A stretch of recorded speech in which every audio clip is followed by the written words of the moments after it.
नमस्कार, आपण पाहत आहात डीसी न्यूज मराठी आणि मी आहे आपल्या संगती दिव्या. देशाची आर्थिक राजधानी मुंबई पुन्हा एकदा पाणी टंचाईच्या संकटाचा सामना करत आहे. मान्सूनच्या आगमनास विलंब होण्याची शक्यता आणि धरणातील घटता जलस्तर लक्षात घेता बृहन्मुंबई महानगरपालिकेने शहरात 10% पाणी कपातीचा निर्णय घेतला आहे. मुंबईला पाणी पुरवठा करणाऱ्या 7ही धरणांमध्ये सध्या केवळ 45 दिवस पुरेल इतकंच पाणी शिल्लक राहिले आहे. त्यामुळे पाण्याचे काटकोर नियोजन सुरू करण्यात आले आहे.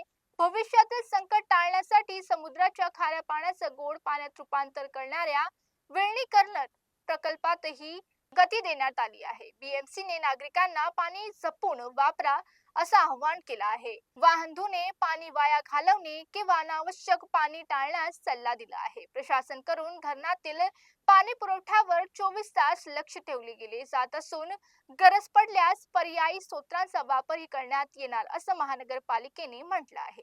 तर पाहूया येणाऱ्या वेळात काय होतं. राज्याच्या प्रत्येक बातमीसाठी पाहत रहा डीसी न्यूज मराठी.